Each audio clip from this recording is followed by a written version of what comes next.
we know through a solution through a solution through a solution uh, through a solution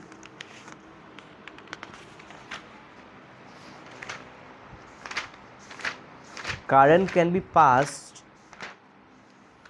with the help of ions present in it.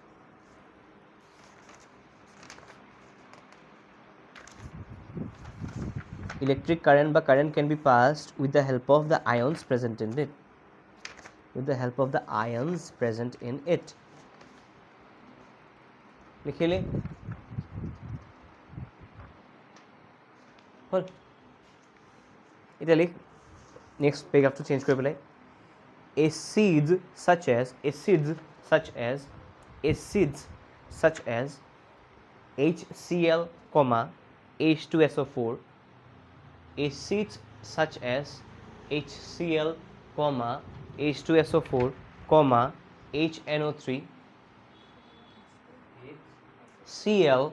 H2SO4, HNO3. HNO3 নামটো কোনে কবি পটককৈ কৈ দে কি acid হয় হা HCl तो hydrochloric হ'ব HNO3 तो कहाँ से हाइड्रोक्लोरिक हो जाएगा नाइट्रिक एसिड হয় কি হয় নাইট্রোজেন আছে ন নাইট্রিক এসিড কমা CH3COOH এসিডিক এসিড ইথানোইক বুলি কয় CH3COOH form ions so electricity can be conducted. For acids such as A2 form ions so electricity can be conducted through them. But electricity can be conducted through the aqueous solution of them. The aqueous solution of these zilchor. Aqueous solution of these. Clearly? Well, electricity can be conducted through the aqueous solution of these acids. Through the aqueous solutions of these acids. Clearly? You have to change kori likh.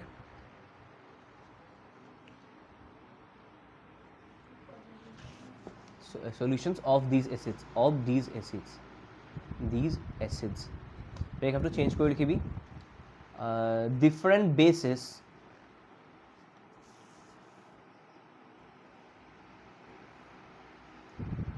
BASES bases bracket likhi dibi specially alkali alkali ki hoy monot chane kinahoni koisu alkali hoy hebur base jibur panit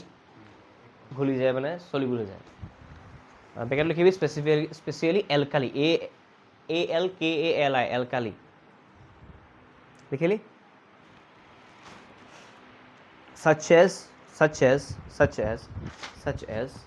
NaOH sodium hydroxide NaOH KOH potassium hydroxide NH4OH NH4OH মানে ammonium hydroxide form ions in aqueous solution from ions in aqueous solution also likhibi so electricity can be conducted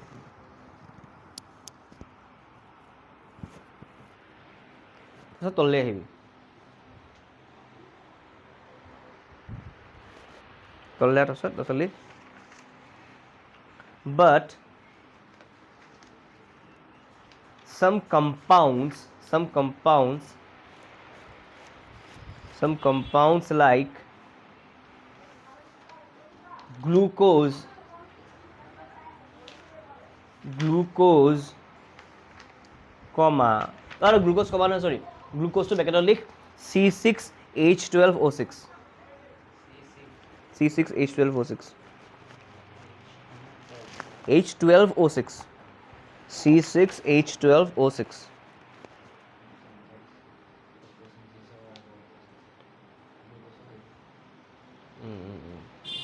लिखिली alcohol ব্ৰেকেটত লিখিবি C2H5OH C2H5OH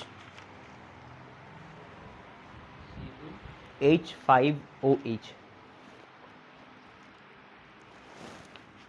Do not form ions. Do not form ions. So electricity cannot be conducted through them.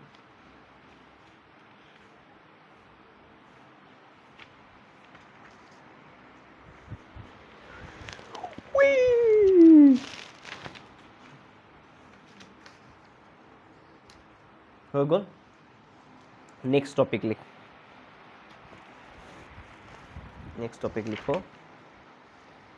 ডাঙৰ ডাঙৰকৈ লিখি দেই বহুত important হয়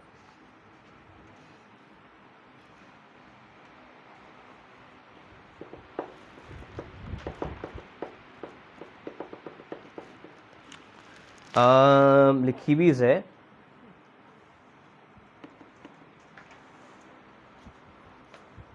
বহুত important topic দেই reaction of acid with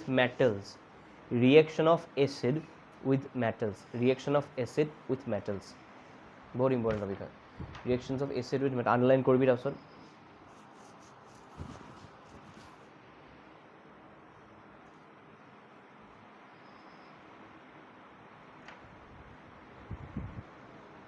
হৈ গ'ল লিখো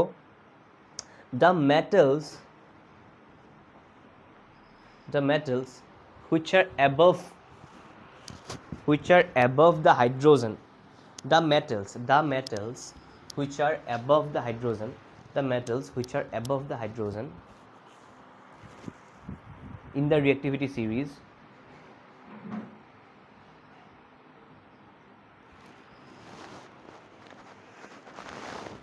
কি the metals which are above the hydrogen in the reactivity series হয়নে কি হলে নহৰ reactivity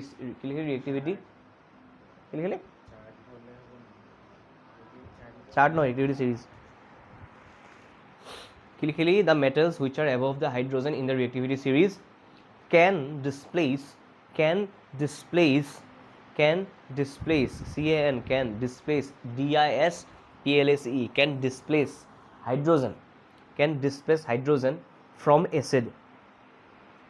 can displace hydrogen from acid ইয়াত বহুত এটা ইম্পৰ্টেণ্ট এক্সপেৰিমেণ্ট আছে সেইটো কৰিব লাগিব না আমি এতিয়া চা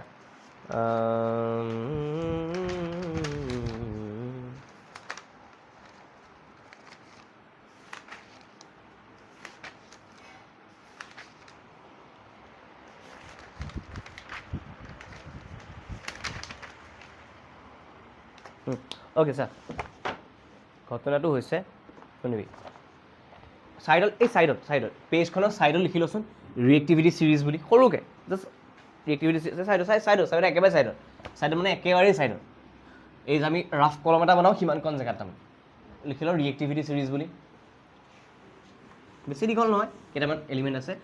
আৰু আছে খালি ইমানখিনি এটা ধৰণতে ইমান দৰকাৰ নাই আৰু ৰিয়েক্টিভিটি চিৰিজ বুলি লিখি লওঁ লিখি পেলাই লিখো যে কিতাপত আছে নহতৰ এনেকৈ লিখ ৰিয়েক্টিভিটি চিৰিজ জানিব লাগে দেই এইটো মনত চা কে পটেছিয়াম সবতছে ৰিয়েক্টিভ কে এন এ তাৰপিছত কেলছিয়াম তাৰপিছত মেগনেছিয়াম তাৰপিছত এলুমিনিয়াম তাৰপিছত জিংক তাৰপিছত আইৰণ তাৰপিছত প্লাম্বাম ইয়াৰ পিছত আছে হাইড্ৰজেনটো গোল কৰি দিবি ঠিক আছে তাৰপিছত কি আহে তাৰপিছত কপাৰ আহে মাৰ্কিউৰি আহে চিলভাৰ আহে গোল্ড আহে এইখনৰ পৰা বস্তু এটা মন কৰ এইটো এনেকৈ ৰিয়েক্টিভিটি বাঢ়িছে বেছি এক্টিভ এইপিনে সবতছে কম এক্টিভ সেইকাৰণে তলত কি আছে চিলভাৰ আৰু গোল্ডটো সবতছে কম ৰিয়েক্টিভ মেটেল হয়নে সিহঁত তলত আছে সবতছে বেছি ৰিয়েক্টিভ মেটেল কোন ছ'ডিয়াম পটাছিয়াম হয়নে তো ওপৰত থাকে এইটো ৰিয়েক্টিভিটি চিৰিজ বুলি কয় এনেকৈ ৰিয়েক্টিভিটি বাঢ়ি যায় ৰিয়েক্টিভিটি ইনক্ৰিজেছ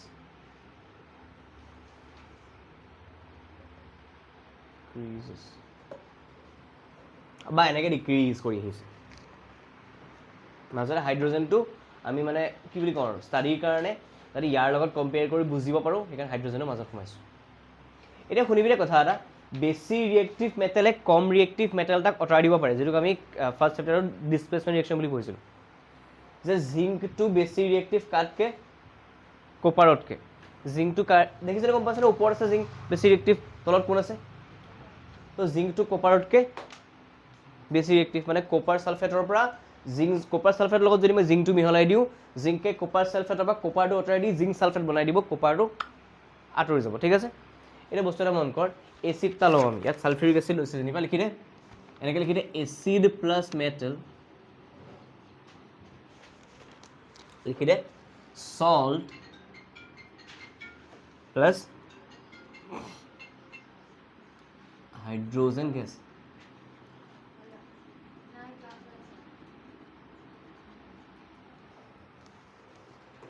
এচিড মানে এক্সাম্পল লৈ লওঁ আমাৰ H2SO4 মেটেল লৈ লওঁ জিংক সল্ট জিংক আমাৰ হ'ব ZnSO4 হ'ব সল্ট হাইড্ৰোজেন গেছটো ওলাব এইটো একুৱাছ থাকি যাব এইটো একুৱাছ এইটো Zn2 হ'ব সলিড এইটো একুৱাছ হৈ যাব হাইড্ৰোজেন গেছ ওলাই গুচি যাব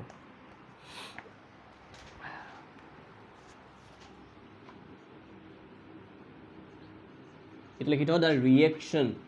অৰ্থাৎ দ্য এক্সপেৰিমেণ্ট তই লিখিবি হেডিং দেই the experiment to test the production of H2 gas hydrogen গেছৰ যে প্ৰডিউচ হৈছে তাৰ প্ৰডাকশ্যনটো চেক কৰিবৰ কাৰণে আমি এটা এক্সপেৰিমেণ্ট কৰিম সেই এক্সপেৰিমেণ্টটো ইম্পৰ্টেণ্ট হয় লিখি থ'ব লাগিব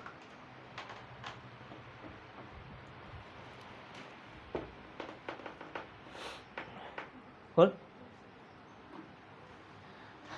লিখিলি এপাত লিখা হ'লে কবি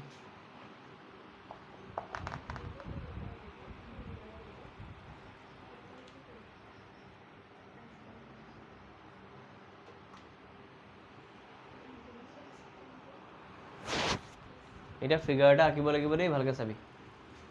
হ'ব নোৱাৰোঁ অ'কে চাবি হা এটা সৰু টেষ্ট টিউব ল'ব লাগিব টেষ্ট টিউবত অলপমান ডাইলিউট মানে কি ঐ কালি সিদিনাখনি কৈছিলোঁ মই পানীত এচিড মিহলাবি নে এচিডত পানী মিহলাবি পানী আছে তাত এচিড ডাইৰেক্ট মিহলাই নিদিওঁ টোপালকৈ ড্ৰপ কেলে কাৰণ এচিড আৰু পানীৰ মিক্সাৰটো যেতিয়া মিক্স কৰি দিওঁ বহুত এক্সথাৰ্মিক ৰিয়েকশ্যন কি ৰিয়েকশ্যন মানে বহুত বেছি এনাৰ্জি ৰিলিজ হয় তাৰ কাৰণে বিকাৰটো থাপা ফাটি যাব পাৰে গ্লাছ চাছ মুখে সোমাই যাব পাৰে তো বহুত কেয়াৰফুলি কামটো কৰিব লাগিব ঠিক আছে তো কনচেনট্ৰেটেড এচিড আৰু পানী একেলগে মিক্স কৰি দিব এচিড আছে বোলে পানী ঢালি দিলোঁ বহি নিকাৰ सकते পানী আছে এচিড ঢালি দিলোঁ বহি নিকাৰ सकते এচিড পানী ল'ব লাগিব তাত এটোপালকৈ এচিড দি টেষ্ট টিউব যেনিবা টেষ্ট টিউব ধৰিছোঁ এনেকৈ টেষ্ট টিউব লৰাই থাকিব লাগিব গম পালি সেইটো কথা এতিয়া শুনিবি হা অ'কে আঁকি ল'ব লাগিব খালি শুনিব নালাগে আঁকি লওঁ এডাল আমাৰ ষ্টেণ্ড চাই ল'বি কিমানটো জেগাত আঁকিব লাগিব তাৰপিছত আঁকি ল'বি এডাল ষ্টেণ্ড হয় ষ্টেণ্ডৰ ওপৰত মই টেষ্ট টিউব হোল্ডাৰটো লগাই থৈছোঁ টেষ্ট টিউব হোল্ডাৰটো লাগি আছে এইটো হৈছে আমাৰ চকাটো টাইন কৰিব পৰাকৈ স্ক্ৰুটো ইয়াত হোল্ডাৰ এটা আছে অ'কে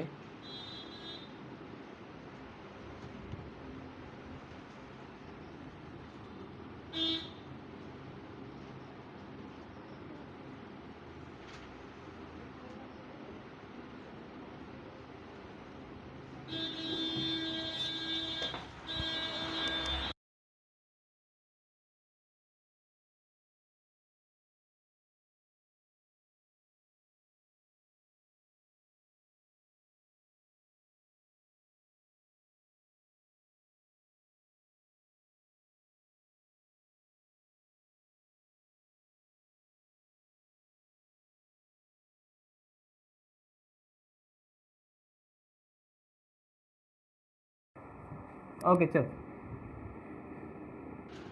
এইখিনি হৈছে ইয়াত আমাৰ ডাইলুট H2SO4 আছে আৰু জিংক ইয়াত মই জিংক দি দিম লিখি লওঁ প্ৰথমতে ইয়াত এটা কৰক যাব, এটুকা কৰক এটুকা যাব ইয়াত, কৰক এটুকা যোৱাৰ কাৰণে ইয়াত এটা মই পাইপ এডাল পাম, পাইপডাল মই কি কৰিম, অ'কে প্ৰথমতে চাই লওঁ ৰাখি ল'বি,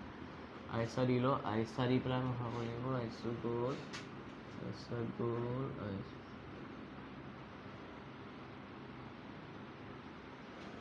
অ'কে ইয়াত আমাৰ এটা বাবল বাথ এটা লৈছোঁ, ইয়াত বাবল টাব পানী বাথ,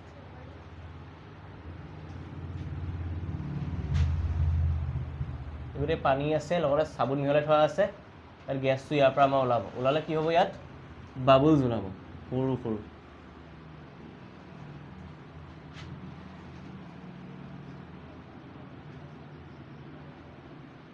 ইয়াত যদি আমি এতিয়া কেণ্ডেলডাল দি পেলাই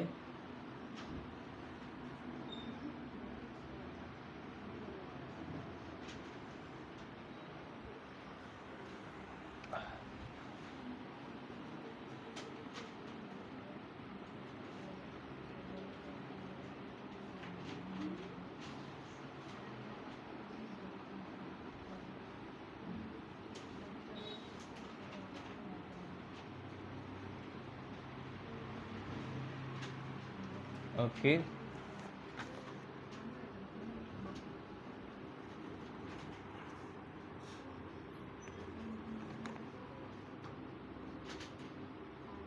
আবে আহিল নি বাৰু, তোৰ আহিল নি, তোৰ আহিল ন, অ'কে এইখনকে লিখি ল, কাইলৈ নামকেইটা লিখি হা, ঐ বুকত আছে যদি বাদ দে, থাক দে, আহিল যদি থাক, সময় খালি ৰ বস্তু এটা দি দিওঁ, তহঁতি প্লিজ কালি এখন লৈ আহিবি দেই, কাইলৈ কাৰণ আমি হেৰি ডিছকাছ কৰিম, ছোৱালীজনী সোনকালে আহিবি ন, কালি সেইখন খালি লৈ আহিবি প্লিজ, লৈ আহিবি বস্তু দি পঠিয়াম ন, আৰু যোনকেইটাই ডিছকাছ কৰিলোঁ চাই লওঁ এইকেইটা।